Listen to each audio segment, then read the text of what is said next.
Caturdasi celebration, also known as appearance of Sri Nrsimma Dev. What we witnessed some time back was a havan performed by, thank you, we had Uttamananda Prabhu who performed the havan along with Bhaktimarga Swami Maharaj, Murlidhar Seva Prabhu and Vijay Teli.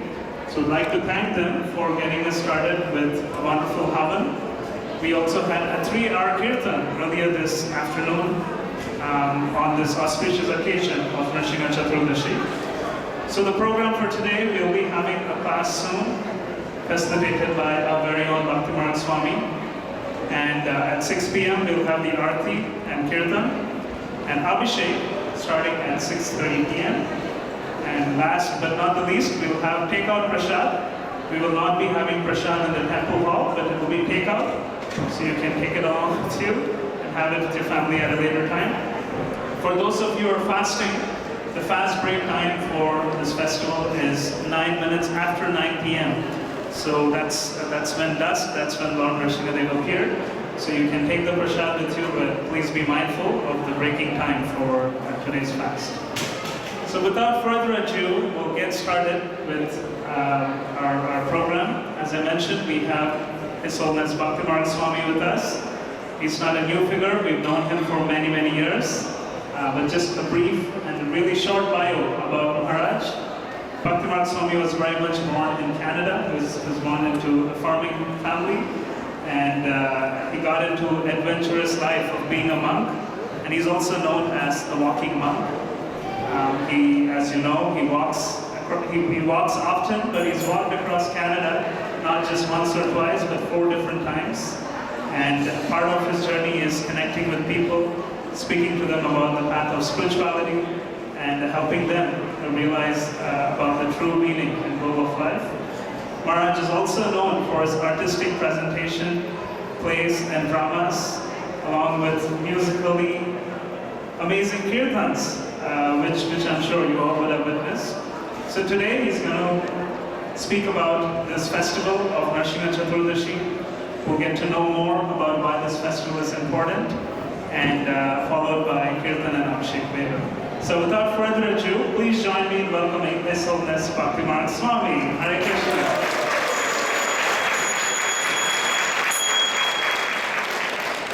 Okay, if you could repeat after me. Hare Krishna. Hare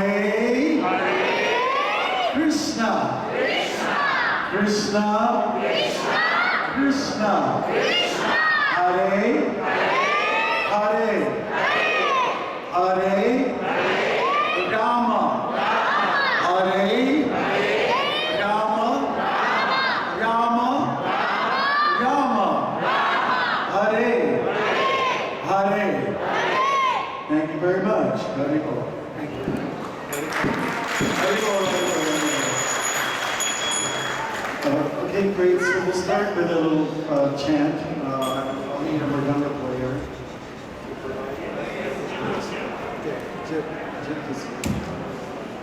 Okay. Whoa.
slightly older. We've listened to each other's company for a long time. Jai Om Vishnupad Bhagavam Sarvari Paraj Kacharya Suttara Suttara Divine Rice Iskcon Swami Prabhupada. Jai Om Vishnupad Bhagavam Sarvari Paraj Kacharya Suttara Suttara Divine Rice Swami Maharaj'S Prabhupada. Amanda Vishnu Nama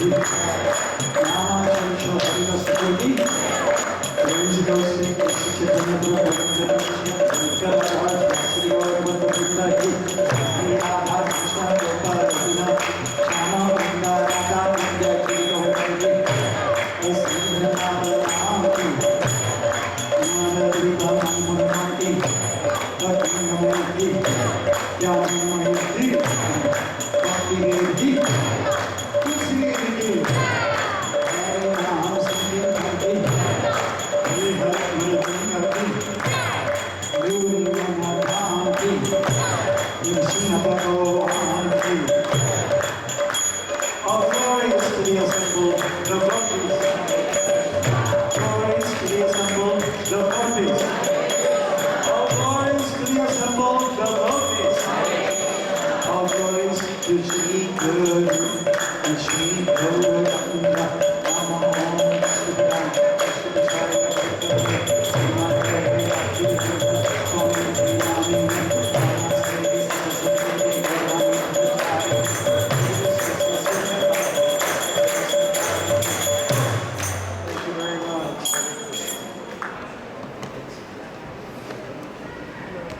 Okay, welcome again to our program today, which is to honor one of devotees' favorite avatars, the half-man, half-lion avatar. We'd like to begin by just reciting to you a poem that we put together a few months ago, and it's about Nrsimma, and it's called Big Cat. And here we go. He was ferocious, yet not atrocious, bearing a gaping mouth, stretching from north to south, with terrifying jaws and matching claws, effective incisors to intimidate all misers. He tossed his lofty mane and exposed muscle and vein, releasing a deafening roar, scary to the core. You guessed, it's a lion, invoking fear and a crying, like the cry over there. A little different. Most amazing though, from neck to toe, the body was human, with emotions fuming.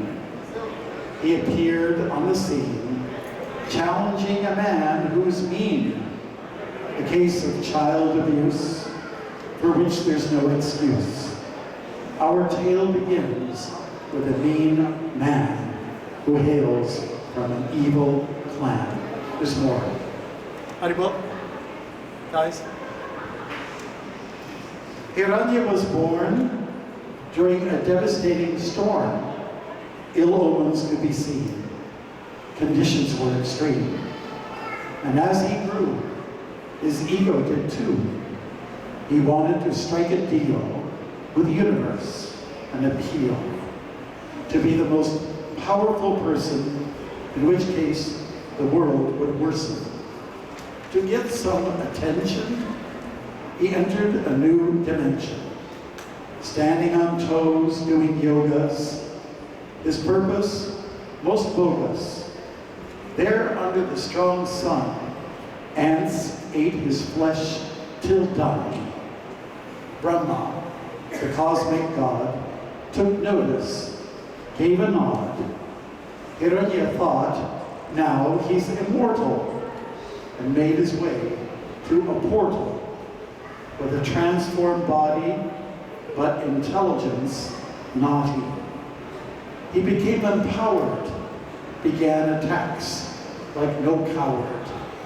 People cringed and curled in a now shaken world. He conquered every planet, no question of cannot. He eradicated the thoughtful, resurrecting the awful. Said this king of terror, I make no error. Sons he had, 4, naturally, to adore. Hiranya loved them all, since they began to crawl. Son Prahlad, from the start, was very good at heart. He kept a major secret, one he'd never forget. When in the womb of mother came a sage like a brother, he said so explicit, identify as a spirit. And there is a creator, a spirit much greater. This Prahlad kept with him. Sharing of this did not begin until he was 5 at school, in what is called Gurukul. He spoke to each classmate, being a simple life advocate. Hiranya then heard a report of sessions not inclined to support. For those wisdom talks held, the boy should be expelled. Challenging the authority, this is the wrong priority. Due to Prahlad's spoiling, Hiranya's blood was boiling. Because of this disclosure, the affection was over. This was most intolerable, punishment was inevitable. The torture had commenced, a no version condensed. Astonishingly, results were nil. Hiranya just could not kill. Remembering what the sage said, the boy could not be pronounced dead. He came out unscathed. The father was simply amazed. How is this possible? By the power unstoppable, says the boy, present just everywhere, on land, in water, and in the air. Tension built up like a thriller. Hiranya pointed to a pillar. Is this power there? Absenteeism, I declare. He struck that pillar like a vicious killer. The pillar shook, was alive. It shattered, and out did arrive a lion man massive. While Prahlad remained passive, with size and sound alone, Hiranya's reality was blown. The lion man hoisted into his lap, now caught in a trap. Hiranya was indeed a mouse in his very own house. At the portal, he did lie. Time to say goodbye. His body had diminished. Hiranya's mission finished. Prahlad did love his dad. He wished him nothing bad. He also loved the big cat, who gave the boy a pat. He was indeed ferocious, but not at all atrocious. Hare Krishna.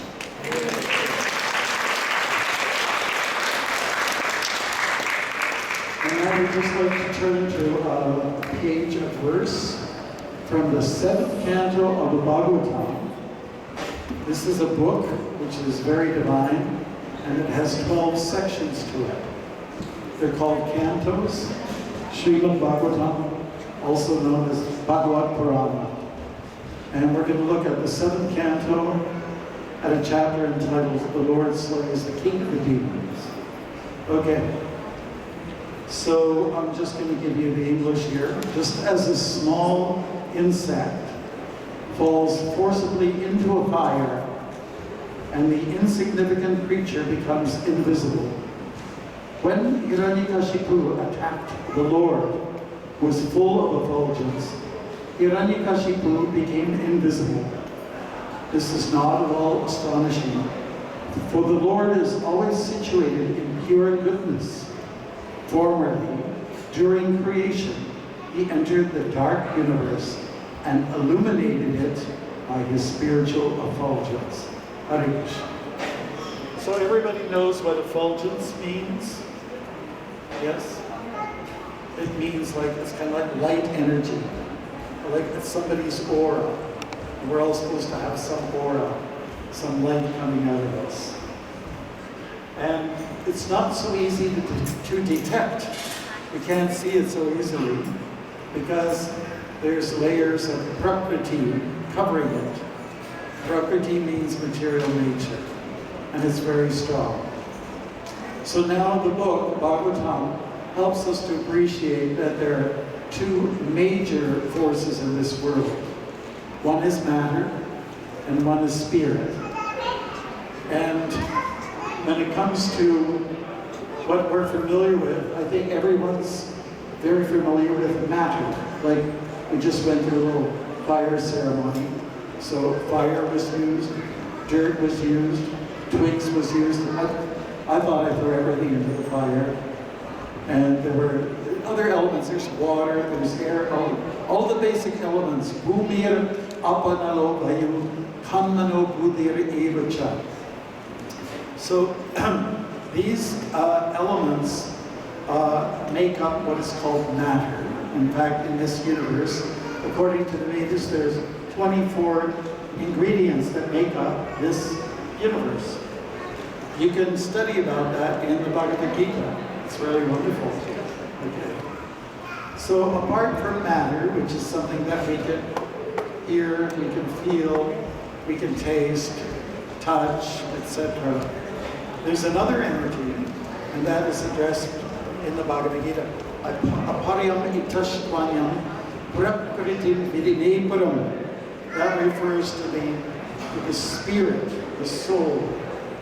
And the spirit soul, which is what we are, is a component to the much bigger spiritual element, Brahman.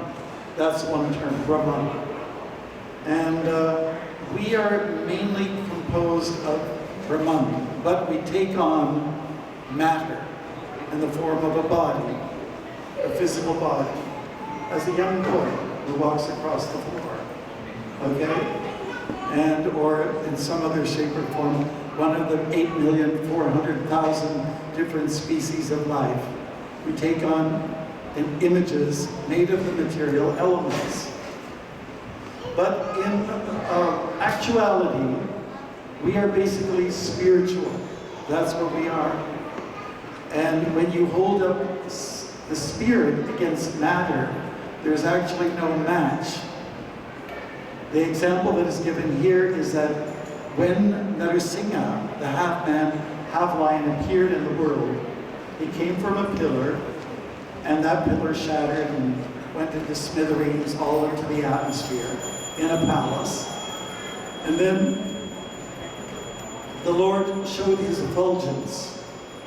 Again, the light energy, like right now, I'm looking at the western windows, right?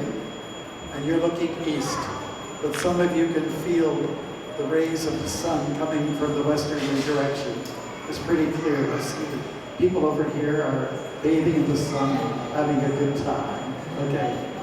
So the Lord is very powerful. In fact, all of his forms are of spiritual composition, not matter. We sometimes assume that if something has form, that it is made of material elements, but that's not so. We understand from our literatures that spirit also can bear form. For instance, we hear about Krishna, and he came here 5,000 years ago, sometime before that, and he had a form comprised of Satchidananda, which means that his vigraha, or his form, was not material like our physical forms are. We all know what it means to have a physical body. And it means that we have a beginning and we have an end. Unfortunately, we have an end. That is the sad thing about it. If when you identify with matter, then you're thinking like Hiranyakashipu, who was the man of bad means. He was thinking very materialistically, and that I am in charge, I'm in control.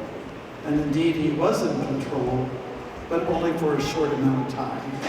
Again, when we talk about matter or material positions, it simply means that you're just here for a little while. You may have power, but it's not going to last. It's going to go kaput. You know what kaput means? No? Anybody know? What is it? Finished. Finished? Broken? What language?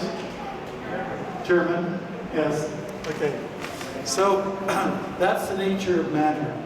So the story goes that when Hiranyakashipu, who was a powerful fighter, in fact, when he made an attack towards Nrsimma, the much larger lion up here, man down here, like a human, he actually became almost invisible. It's like when you walk into light that's so bright, you disappear pretty much. Or just like when you're in the dark at night, there's no light, you just basically kind of disappear unless if you have the fluorescent kind of clothes on, you can be seen from a distance, right? And someone shines light on you, then you can be seen. By the way, have you ever seen a cat in the night with his eyes open? Yeah. Have you ever seen that? He has incredible sight, to be able to see things in the dark. So we also make challenges towards the Supreme Personality of Godhead because of our tendency to be egotistical. And we challenge God. And we remove ourselves from God, social distance ourselves from God. We've been doing it for a long time. And in this way, we actually become almost invisible because we have made a declaration of our puniness, really. To challenge God is a silly thing to do. So the Lord agreed to take the form of a lion, a massive lion, in order that he could intimidate Hiranyakashipu. But Hiranyakashipu had such an ego that nothing would bring him down. I mean, he took up the challenge. He didn't have any qualms about taking up the challenge against someone much bigger than him and much more ferocious than him. You can admire his Kshatriyaism or his warriorism. You really can. But still, he became invisible in the light of the Lord. So that's the way it is sometimes, if not all times. So we are like little Hiranyakashipus. We like to hear the story of big demons, big bad people. It makes us look good because of all of our badness seems to become very small, right? It becomes very insignificant in the face of bad people. And don't we always like to hear about bad people and just get intense? I want to hear the dirt on the individual. I just want to hear all the nastiness about the person. That kind of material, propaganda or history, it really sells. And people want to tell stories from one generation to another about bad people. And wherever there's a real bad individual, there's usually going to be the converse. There's going to be somebody who's shining through and showing the other side. Goodness, right? So where there's Prahlad, the pious boy, there was a wicked man. Where there is Ravana, there is a very nice Ram. Where there is a wicked Kamsa, there is a very sweet Krishna. And the list, and of course Hiranyakashipu, we're talking about the Lord himself as well as Prahlad. They are the epitome of goodness. So we need both in our lives. I think people thrive on what's negative, but we also have to look on what's also positive that's going to turn things around. And our dear Srila Prabhupada, who came to the West in 1965, he came to bring something very good. higher consciousness. And Srila Prabhupada also came here. Back in 1976, he was in this building, and he spoke to a nice crowd, like this crowd. It was probably better than this crowd. I hate to say it, because he was there. Now we also must admit he's never left. He's still here. His message is still here. So he did a great thing. He helped us to get this building. I was just talking to somebody who came to visit us from the States, and Srila Prabhupada's credited for bringing us this nice building. And for so many other things. He never attended any of our Rathayatras, by the way, the chariot festivals, but we always feel his presence at all of them. And this year is going to be the celebration of the 50th anniversary of Rath Yatra in Toronto.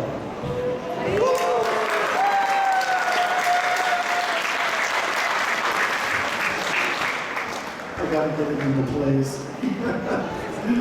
Okay, so that's really a milestone, the fact that we've gone this far. The Rath Yatras began back in 70, so that's 72. I joined a year later. And in the same year, we had installed our most glorious and glamorous and gracious Shri Radha Kuchora Gopinath, our Radha Krishna deities that are in the middle altar. 50 years ago on Radhastami, they were also installed. Yes? So this is actually a very big year for us, 2022, a cause for great celebrations. And, you know, so we all have a chance to participate in these major events. And if we cross our fingers, does it maybe cross your fingers and wherever you can cross, and pray hard, we'll have two nice festivals this year. Okay, that'll be great.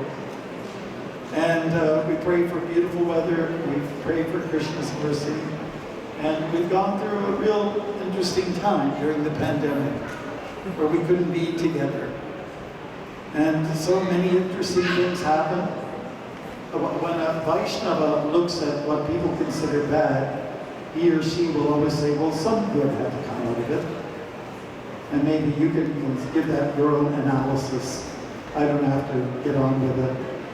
But when the pandemic first began, I talked to a sannyasi godbrothers in Chicago. I said, this is a great time. We're doing all these Zoom calls.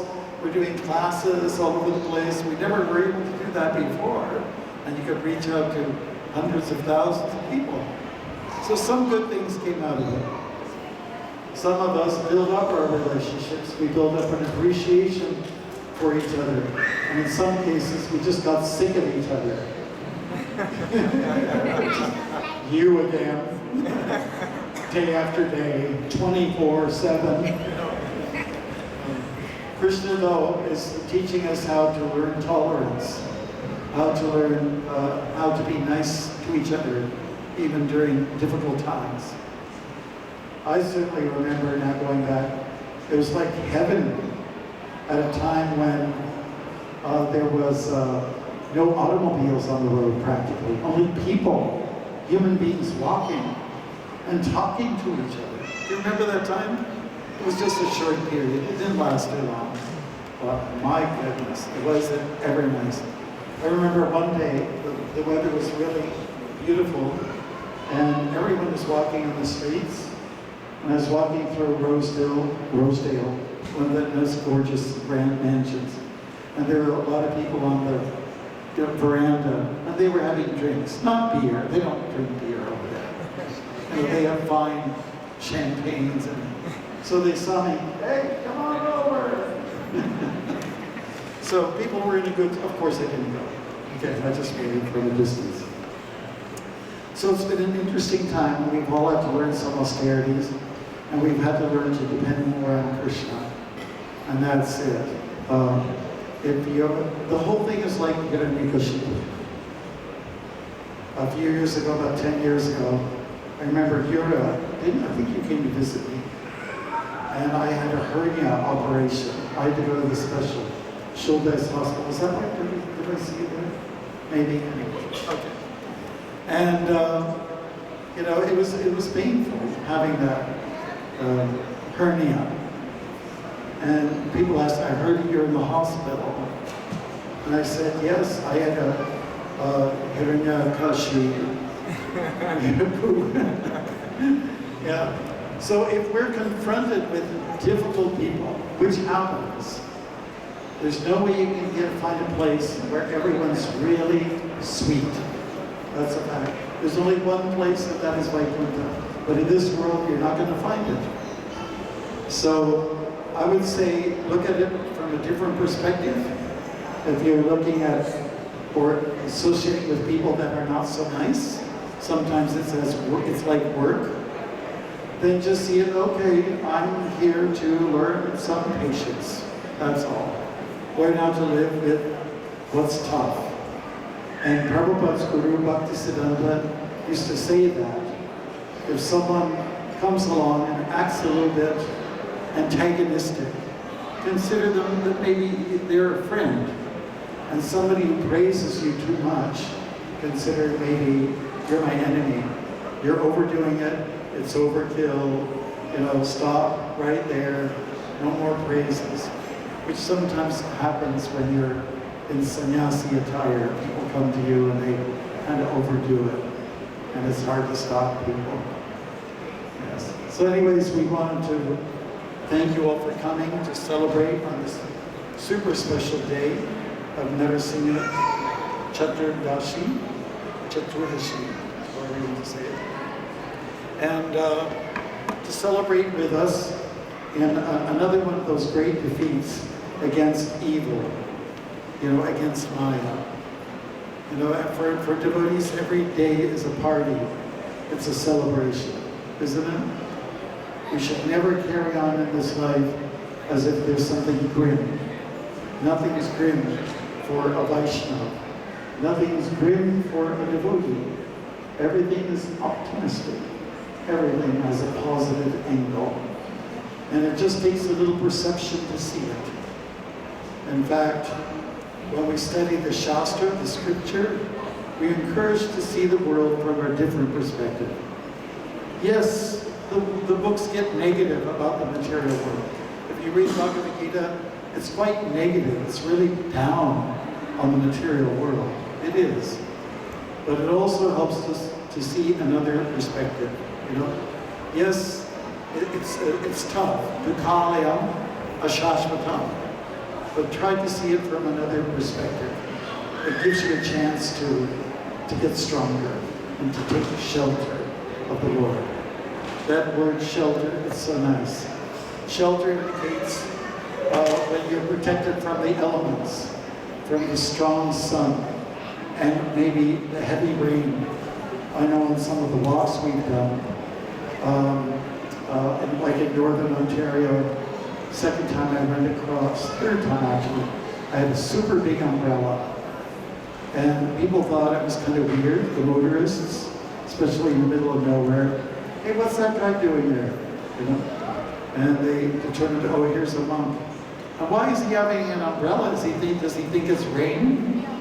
You know, and it wasn't raining. You know, because if you're in South India, you might use an umbrella just to protect yourself, right?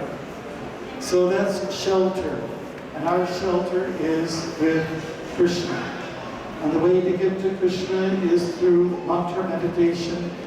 And that is simply to take the three sacred sounds, the three names of the Lord, Hare, Krishna, and Rama. So you all know it very well, the Maha Mantra, Hare Krishna, Krishna Krishna, Hare Hare, Hare Rama, Rama Rama, Hare Hare. Yeah, those are the mantras, and usually we chant them. There's different approaches. Kirtan, like what we just did a few minutes ago. Also, chanting can be in the form of almost being silent, almost being quiet in the form of japa, with meditational beads. And sometimes it's done in sort of a mediocre tone, what we call bhajan, a few people chanting. very sweetly. So there's different ways to approach the chanting. And that's what we need to do. We hope that during this pandemic, and of course it's not really over, but we hope that you will take shelter of Krishna's name, that you'll be able to increase your input on the devotional level, that that devotion was on the rise during this very interesting time. And I mean, it's been tough for a lot of people, but times have been worse. If you ever talk to a survivor of the Second World War, they'll talk about this time that we had the last 2 years and a few months. Say, this is nothing. It was nothing, right? So perhaps some of our sense gratification got cut short, and that we don't like, because we're kind of a spoiled group of people. We're North Americans. We get what we want, isn't it? Whatever you want, you can get it. Practically. Just contact Amazon. You get what you want. Right, it just comes like real fast, real easy. So we're used to that. We're used to efficiency. But the efficiency was somewhat checked during this recent time. And now we know a little better. I hope we've all grown and become more mature. And that maturity shows itself through our enhanced Krishna consciousness. And how do you show that you're more enhanced or advanced in Krishna consciousness? Just by how you deal with people, how you deal with each other. So I'll just finish up by saying something about the 3 quick levels of devotion. One kind of devotion is like this. One is so evolved spiritually that one does not see a distinction between someone who practices Bhakti Yoga and one who doesn't. A person on that level is so pure and sees everyone, sees the good in everybody. That person will see like not just an effulgence or a halo, but yeah, just an aura. That's the idea. They'll just see good in everybody. So that's one level. And then there's a second level of a devotee or bhakti yogi who makes some kind of distinctions. This person is good, this person is bad, and this person I can talk to and maybe convince them about the Bhagavad philosophy. And this other person is so mean, I'm not going to talk to that individual at all. And then someone else is like maybe a sannyasi or a senior person. I give all reverence to such a person.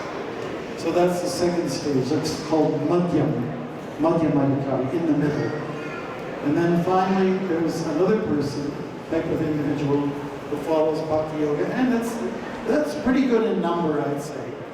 And those persons have this kind of mentality. Krishna's good, I'm really good.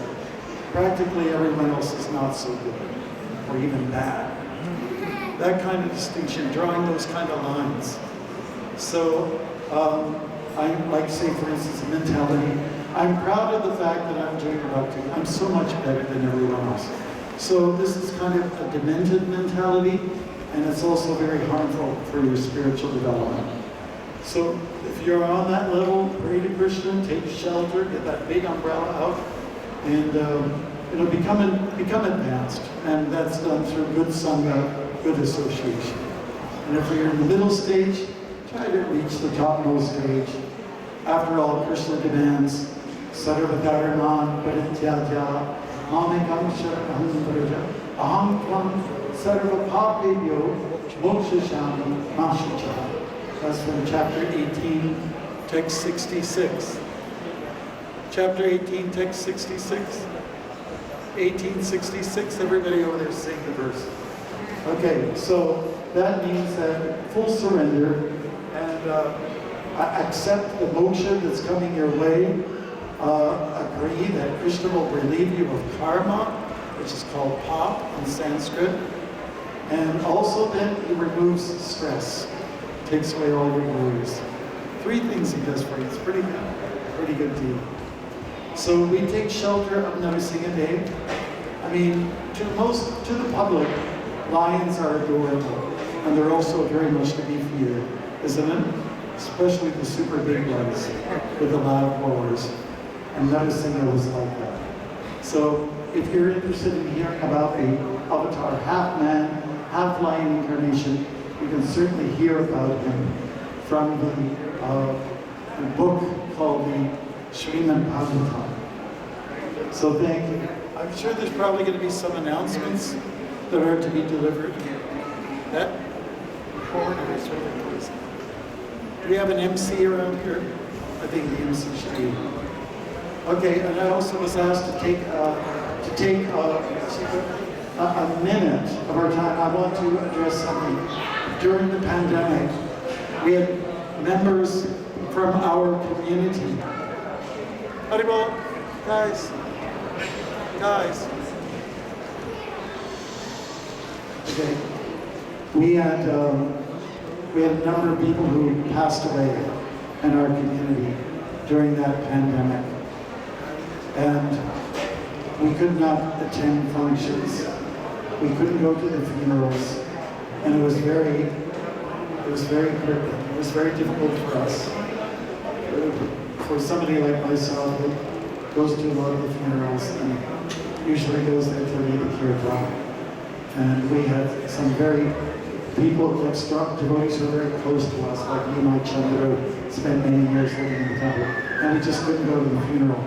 So for all those people who passed away during that time and who were victims of COVID-19, we'd just like to, it was suggested, have a minute of silence, but I would suggest let's just do the Mahamantra as an equivalent to silence, maybe even better than silence. All right? So if we can get your full attention, and everyone knows the three words combined. 1, 2, 3, go.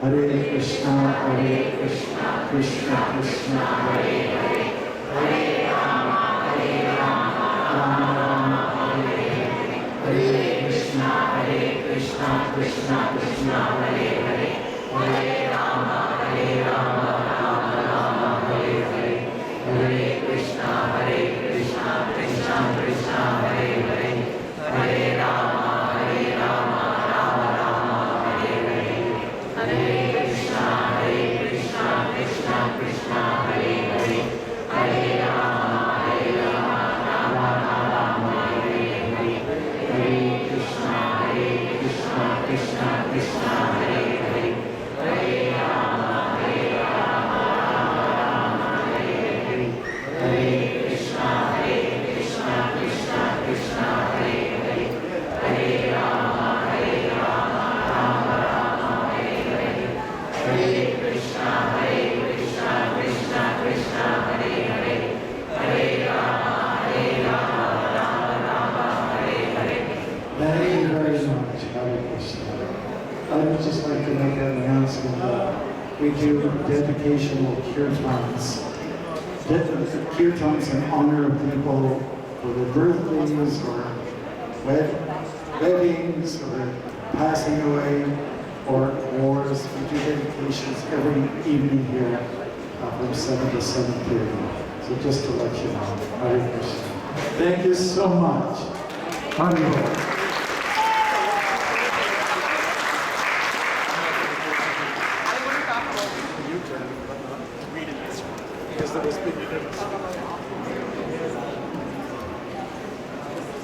Hare Krishna, everyone. Thank you. Can you read something over there? Which one do you want to read? Hare Krishna. So, we have a small book launch here. Okay. You want to go ahead? So some of you may have seen, this is a book that was recently published, written by none other than Bhaktimarga Swami. And so this is called,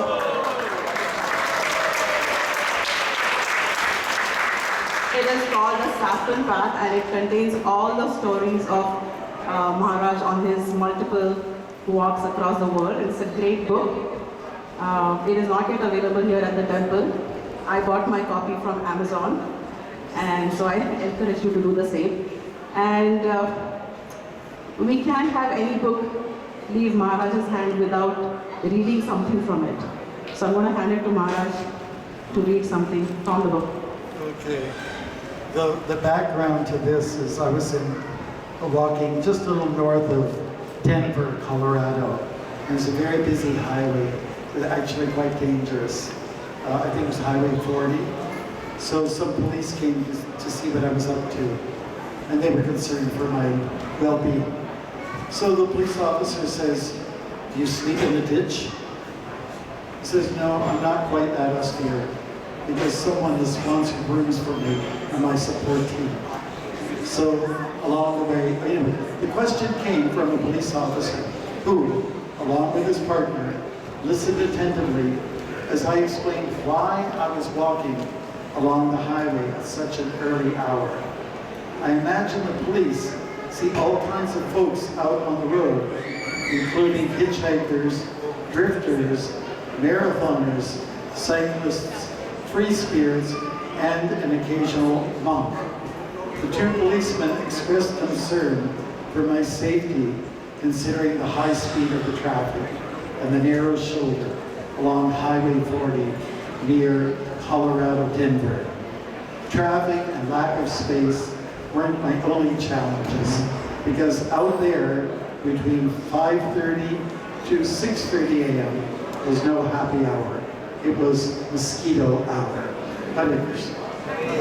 Thank you. Lots of opportunity to take shelter of Krishna when you're walking on those dangerous roads.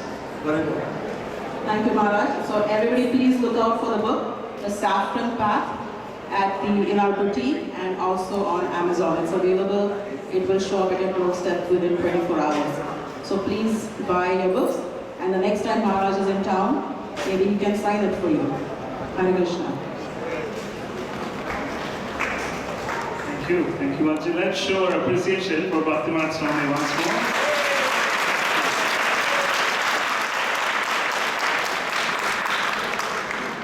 Thank you, and thank you, Maharaj.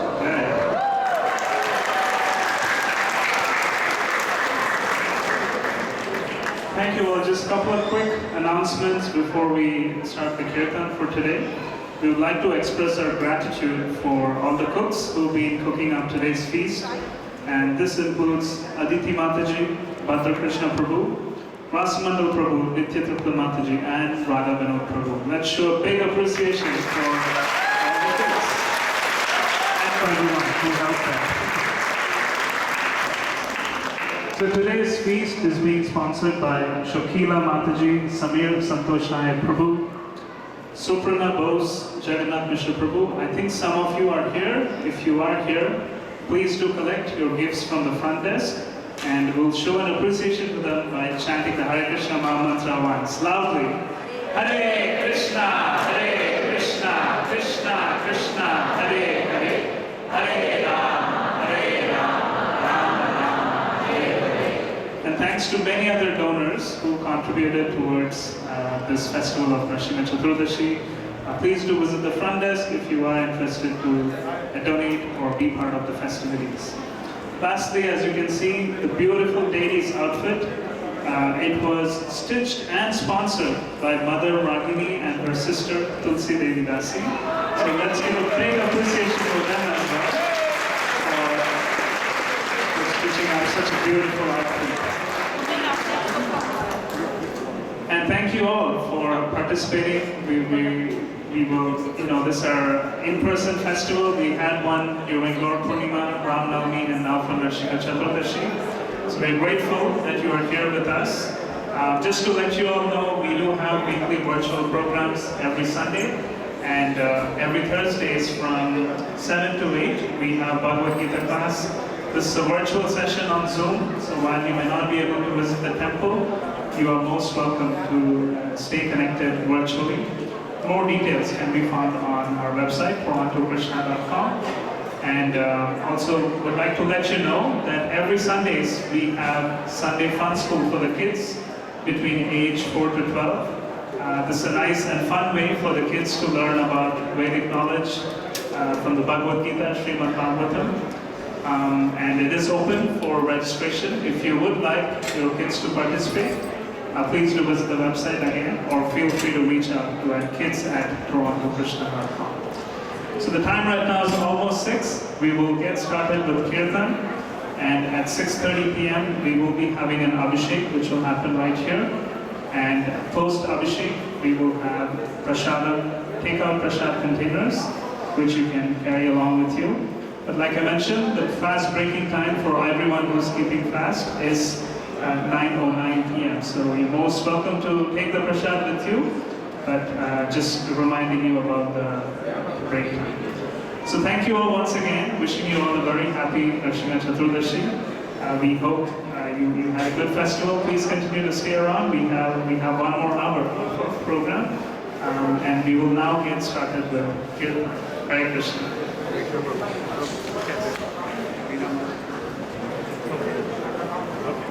So we would just like to quickly honor our sponsors for today, Santosh Prabhu and family. If you can please come by here.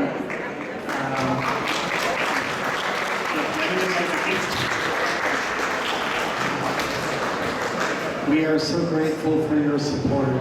It's really appreciated by our deities around here, Gopinath, and by the community. Thank you so much. We have a little gift for you. It's an invisible gift.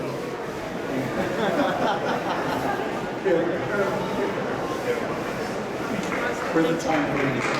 Thank you so much.